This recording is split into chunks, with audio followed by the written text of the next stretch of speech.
Matapos ang 8 taon, magagamit na ang Sunog Apog Pumping Station sa Tondo, Manila bago ang tag-ulan. Ito ay matapos ang kamakailang isinagawang inspeksyon na pinangunahan ni Department of Public Works and Highways o DPWH Secretary Vince Dizon kasama si Metropolitan Manila Development Authority o MMDA Chairman Don Artes, gayon din si Manila Mayor Francisco Isko Moreno. Ang napansin namin nung nakaraan, band-aid ang approach, hindi kabuuan. Ngayon, ang ginagawa na natin, sa tulong ng Prime Infra, buo na ang tinitignan natin para pangmatagaga na yung solusyon. Ayon kay Dizon, inaasahang mapapagana na ang 3 sa 4 na pumping station sa nasabing lugar upang matiyak na magiging maayos at tuloy-tuloy na ang daloy ng tubig ulan at mapahupa ang baha sa lugar lalo na tuwing may kalamidad.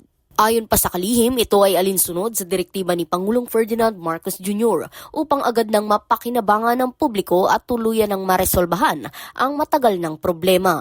Ang importante lang, nagbigay tayo ng deadline, nagbigay ang Pangulo ng deadline, kasi yun ang request ni Yorme, na bago magsimula yung susunod na rainy season, at least 3 of the 4 pumps dito gumagana na. Binigyang diin ni Dizon na malaking tulong ang voluntaryong assessment na isinagawa ng Prime Infra at mga local government units para masuri ang ugat ng problema at tuluyan ng mapaandar ang mga bomba na makakatulong humigop ng tubig ulan at basura na nakabara sa pumping station.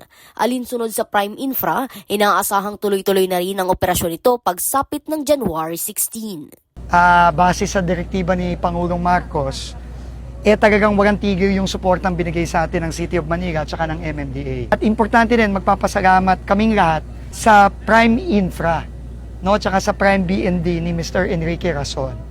Kasi talagang nag-volunteer sila na talagang tignan na kung ano ba talaga ang problema ng Sunog Apog and ayusin yung problema. So ngayon, seryosohan na to ang commitment natin with the MMDA and with the City of Manila and with Prime Infra.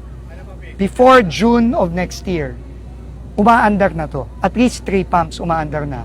Para naman, maramdaman na ng mga kababayan natin sa Sunog Apog na inayos na ng gobyerno to at hindi na sila babahain. Rhea Bel Medina, nag-uulat para sa Golden Nation Network.